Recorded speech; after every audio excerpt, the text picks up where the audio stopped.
Hey guys, so this following video you're about to watch was a multi-part video that I had made quite a while ago and realized that I had kind of spaced out the different parts and nothing was labeled and nothing was marked, so most people didn't even realize it was a multi-part like series type video.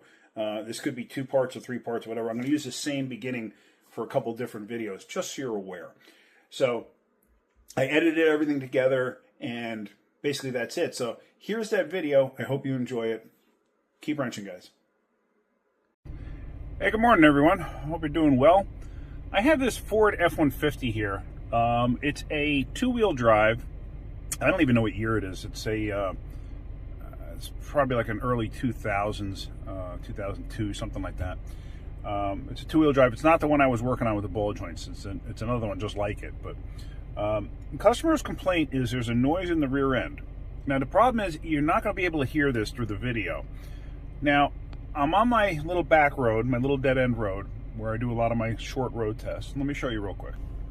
So I'm right here. It's early morning. A lot of dew on the car. So the complaint is there's a noise or a vibration. He couldn't quite explain exactly what it was.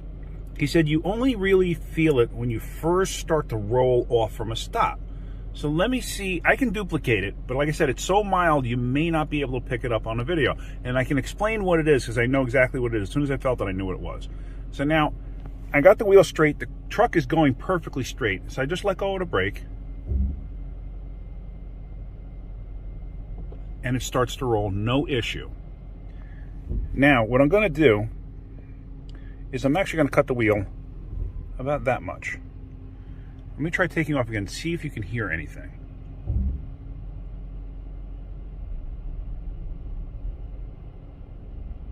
I don't know if you guys can hear that. Now it's gone because I'm actually going too fast. Let me see if it'll actually do it in the turnaround area. I know exactly what this is. I've experienced this before. Many, many times. This thing has a limited slip differential. That's the problem. It's not really a problem, it just needs a service. But now I'm going to make a slow turn here and see if it'll do it, because sometimes it'll do it under extremes. Sometimes having the wheels cut all the way will actually get rid of it because it's such an extreme change for the differential. I'll explain what's going on. Okay, right there I could hear it extreme. And it happens for a split second as soon as I start taking off. Just listen. I don't know if you heard that.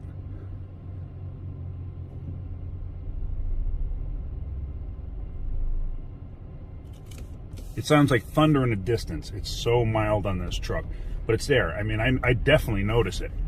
But now going straight, it will not do it.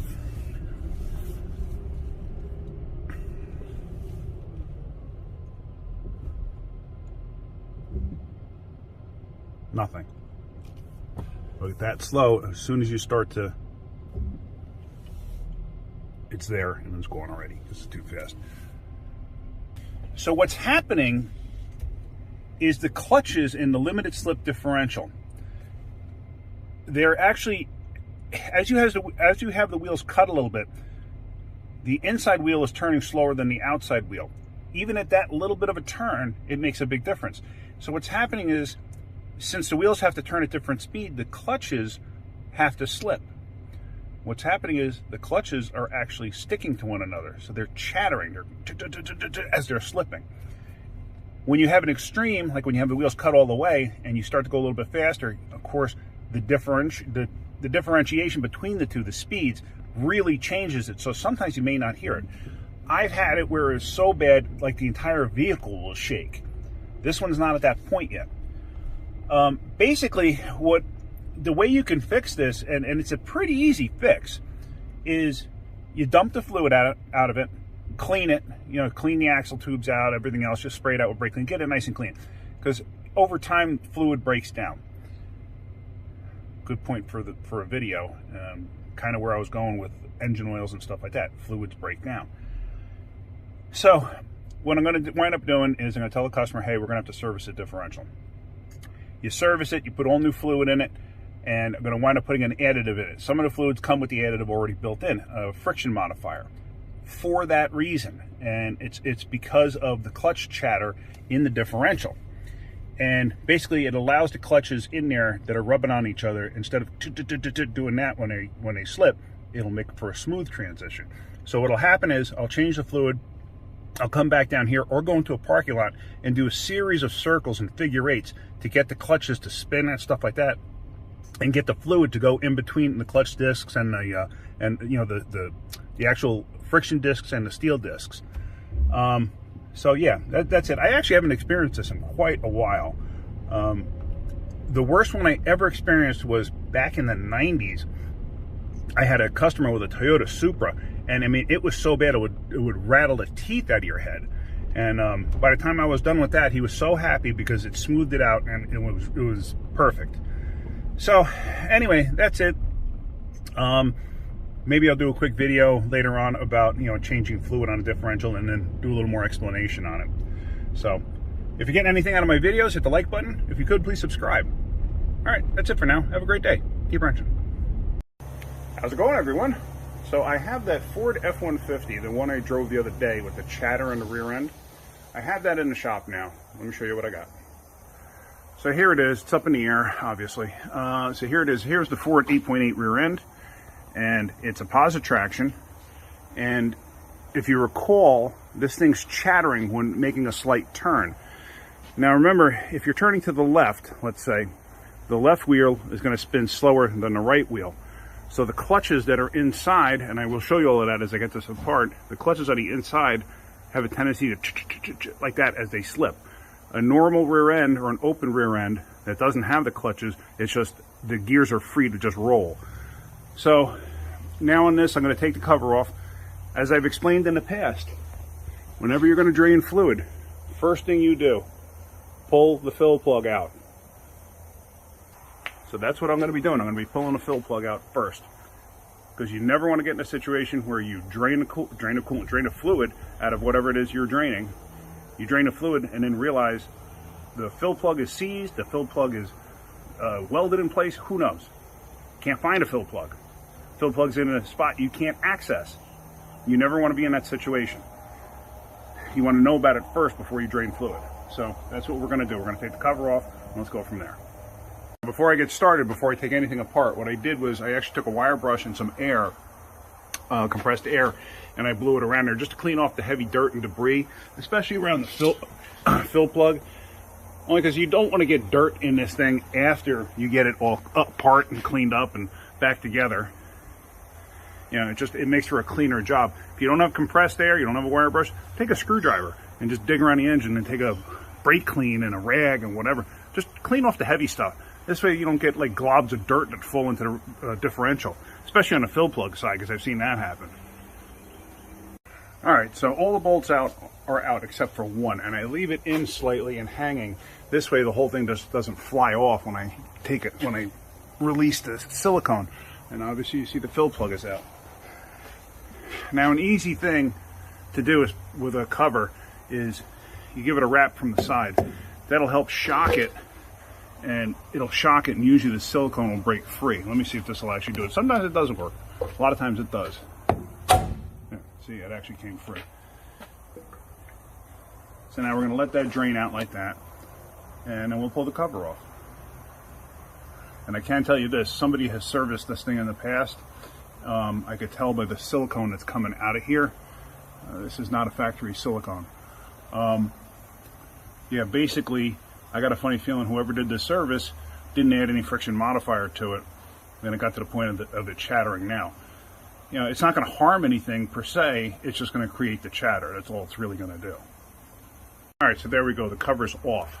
Now, if you look inside, you see these are the spider gears here. This spring in the center, that's actually like a pressure plate, like on a clutch setup for a manual transmission. Now, on the inside here, you can't really see it. I can't break it down for you. But this right here, this is a steel plate. This right here, that's a friction disc. And it's like a multi-layer clutch setup or a multi-disc setup. What they do is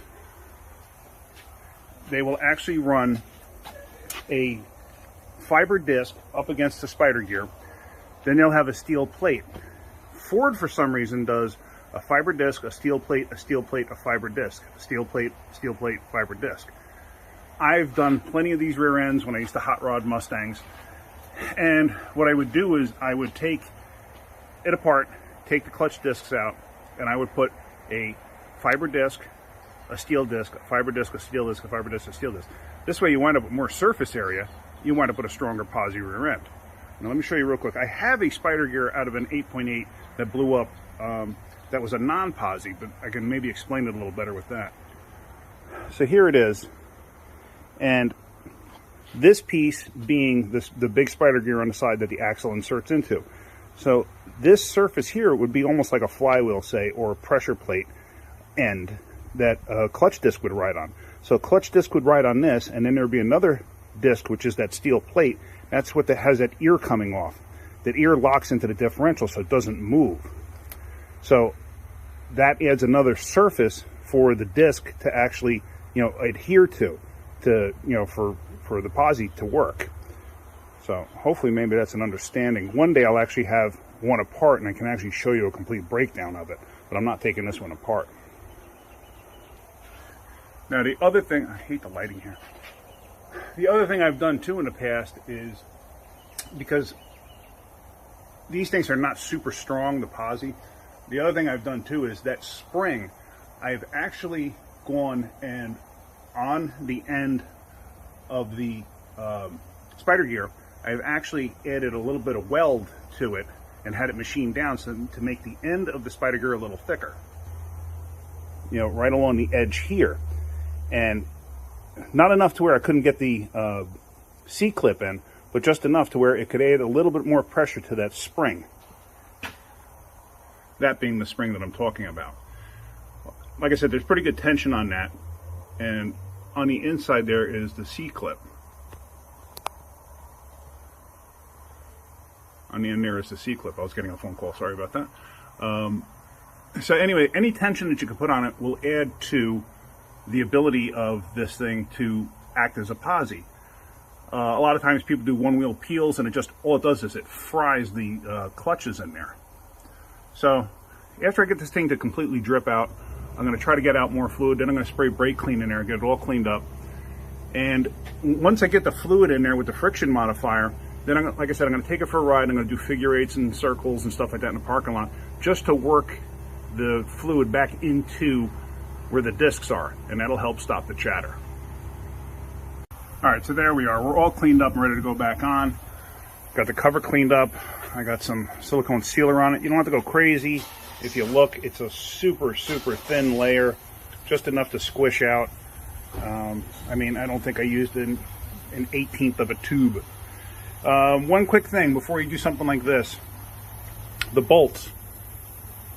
Pay attention to the bolts, because a lot of times you'll have like a nipple of silicone at the end here. And also in the bolt holes there, what you want to do is you want to if you don't have compressed air, get a screwdriver, dig in there, get out any leftover silicone that might be in the hole. The reason being, and I have seen it, the reason being is the silicone built up on the end of the bolt, you go to ram it in there, now you put new silicone in there too. Now you might be adding some silicone to the hole.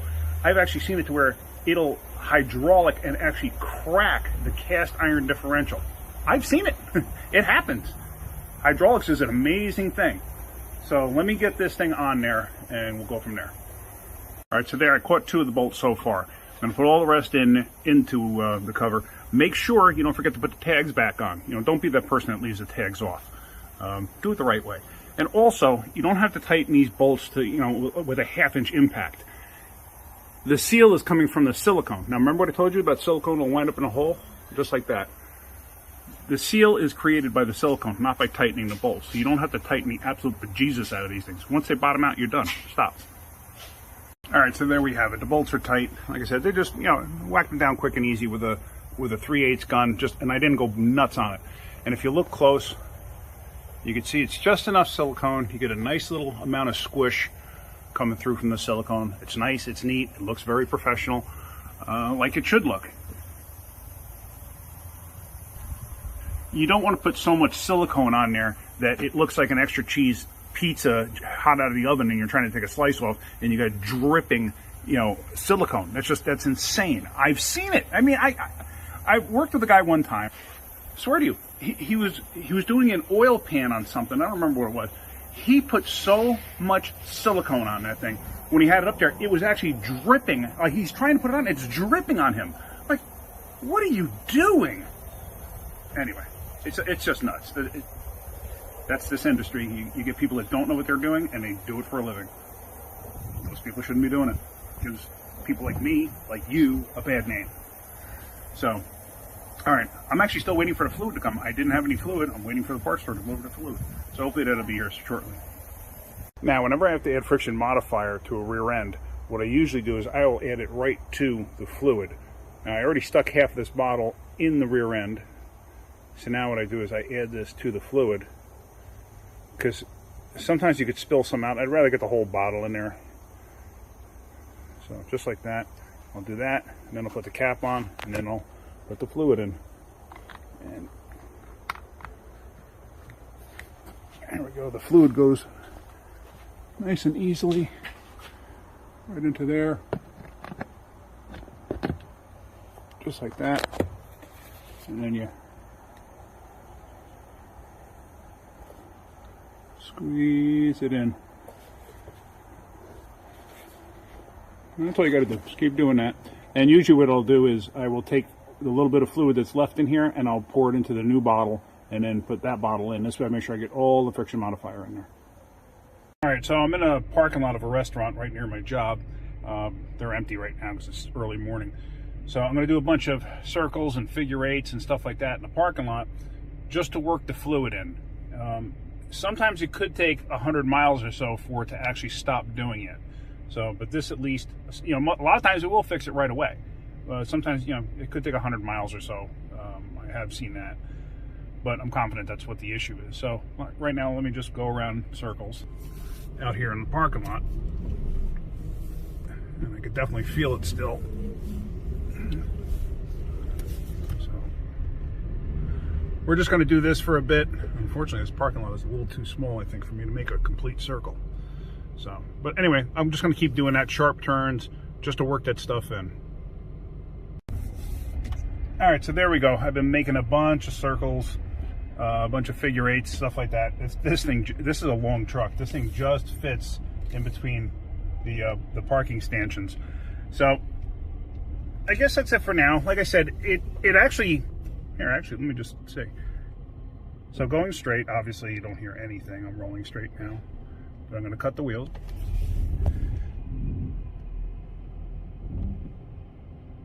Yeah, it's gone. It is gone. Yep, it is absolutely gone. So that's perfect. I'm happy with that. All right, guys. If you get anything out of my videos, hit the like button. If you could, please subscribe. That's it for right now. You guys have a great day. Keep wrenching.